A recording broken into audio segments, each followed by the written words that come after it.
Okay, so sleep.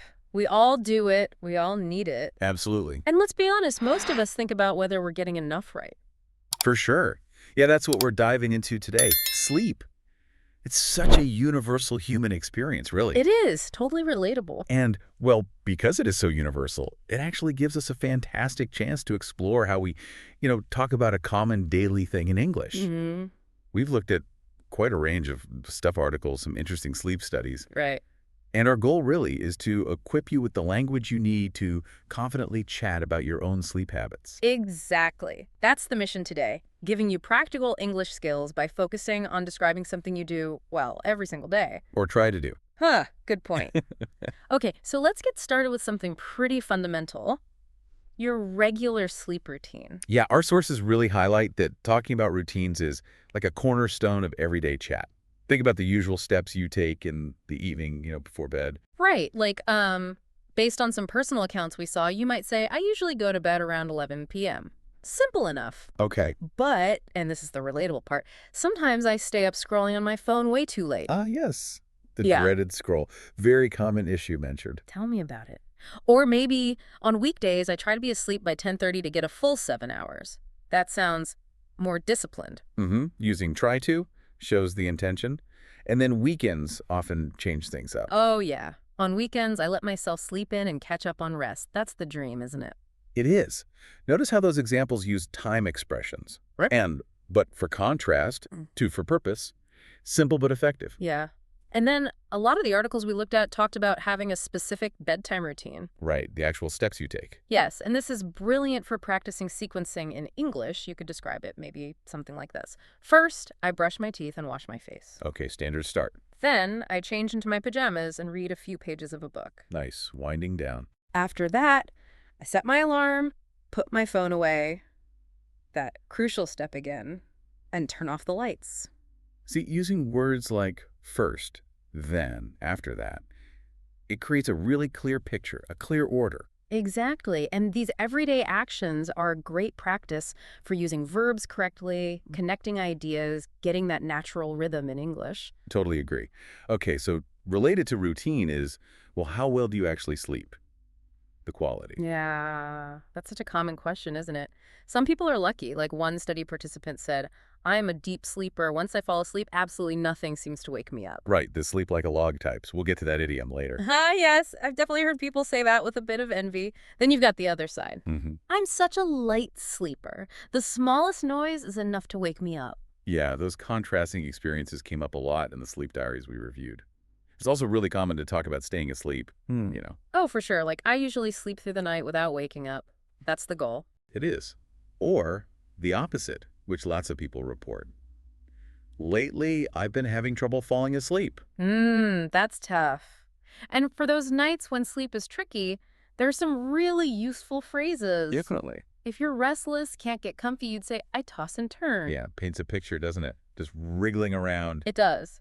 Or if you wake up and can't get back to sleep easily, I wake up in the middle of the night. Another common one. And just that general difficulty nodding off initially, you might say, I struggle to fall asleep. Or perhaps more dramatically, it takes me ages to fall asleep. Right, ages really emphasizes the frustration. What's neat is how these phrases capture the feeling of it all. Totally. And then talking about how you feel after sleeping or not sleeping well, that's another big part of it. Crucial link. So you might feel Well, hopefully I wake up feeling refreshed. That's the idea. the dream scenario, yes. Or maybe more often for some, I wake up feeling drained. Whew. Yeah, that heavy feeling. And you can personalize these. Definitely. Like when I don't sleep well, I'm groggy and grumpy all day. We've all been there. Or the flip side. After a good night's sleep, I feel recharged and more productive. Ah, the power of good sleep. Exactly. And our sources really stress that adding these feelings makes your English more expressive.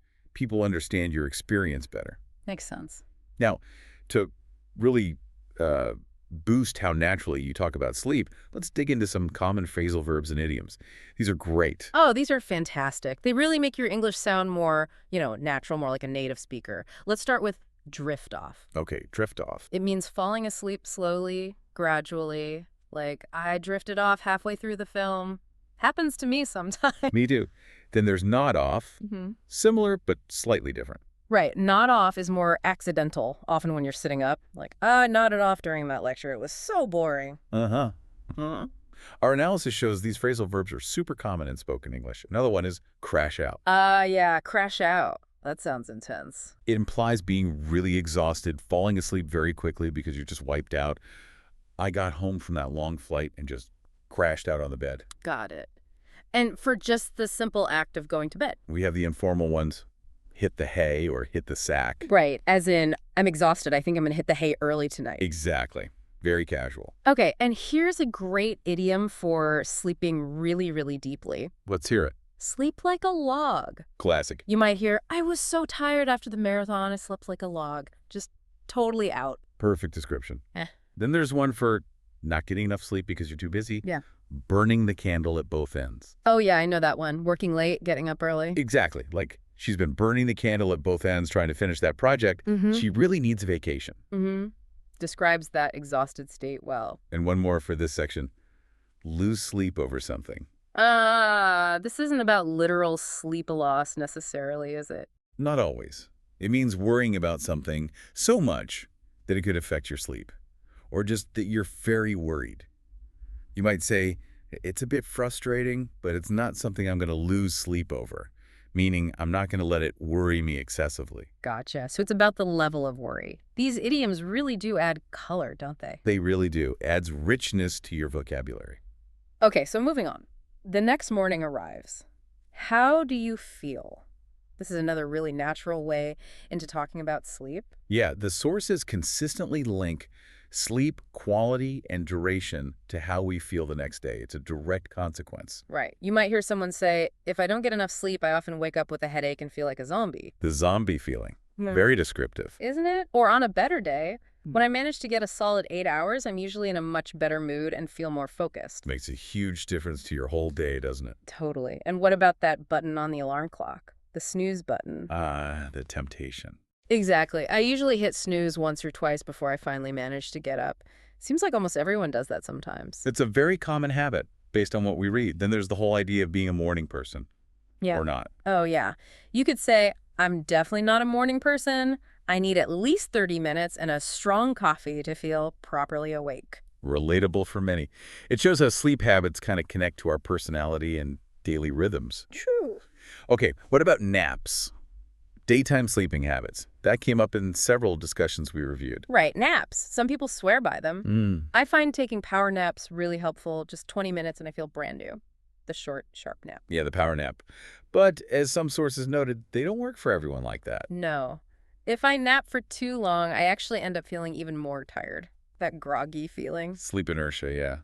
And timing seems important too. Definitely. I try not to nap after 4 p.m. or it really disrupts my sleep at night. Messes with your main sleep. That makes sense. And alongside habits, people often talk about their ideal environment for sleep. Yeah. What makes your bedroom good for sleeping? Exactly. What do you need? You might say, I sleep best in a room that's completely dark and quiet, blackout curtains, the whole deal. A common preference. Yeah. Or the opposite almost. Right. I find listening to white noise or the sound of rain really helps me to drift off, using sound to mask other sounds. Or just finding it soothing. And then there are those who need absolute quiet. Yeah. I need total silence. Even the ticking of a clock can keep me awake. These little details really help you express your personal needs clearly. They do. Okay, let's touch on some maybe more personal or sometimes unusual aspects. Dreams, sleep problem. Right, getting a bit deeper now. This lets you use more specific vocabulary and maybe share more personal stories. Yeah, the stories can get pretty interesting here. You could talk about dreams like, sometimes I have really vivid dreams that I can actually remember in detail. The memorable ones? Or sharing things that maybe you only know because someone told you or you realized later. Like, I've had a couple of sleepwalking episodes that were kind of scary when I found out. Oh, wow. Yeah. That would be unsettling. Or maybe apparently I occasionally talk in my sleep, which you would know yourself. True. Someone else has to tell you. And sadly, sleep problems are pretty common too. Yeah, definitely. A big one is insomnia. I deal with insomnia from time to time. It can be incredibly frustrating. Absolutely. So these phrases allow you to share more, express those feelings, frustration, maybe worry, or even amusement about sleep talking. Right. Okay, so let's kind of wrap up this deep dive into the language of sleep. Sounds good. We've covered quite a bit, talking about your regular routine, describing sleep quality, good and bad. Mm-hmm. Those really useful phrasal verbs and idioms. Yeah, sleep like a log, hit the hay, and how sleep affects your morning. Right, feeling refreshed or drained. Plus, naps and those deeper things like dreams and sleepwalking or insomnia. So by looking at all these different angles, Yeah, the hope is that you now have a much broader vocabulary, a better range of expressions to mm, talk about this really essential part of life and, natural confident English. exactly. So maybe take a moment to think about your own sleep habits. What time do you usually hit the sack? Hmm. Would you say you sleep like a log? Or are you more of a light sleeper? Try using some of these new words, these phrases, to describe your own experiences. Yeah, practice using them. And that actually leads to a final thought, maybe something for you to consider. Okay. Given everything we've talked about, and maybe based on your own reflection now, are there any small changes you might think about making to your own sleep routine? Something that could potentially improve the quality of your rest. Hmm. That's a good takeaway question. It's something we all have this ongoing relationship with, sleep. And sometimes even tiny adjustments can perhaps make a surprisingly big difference. Worth thinking about.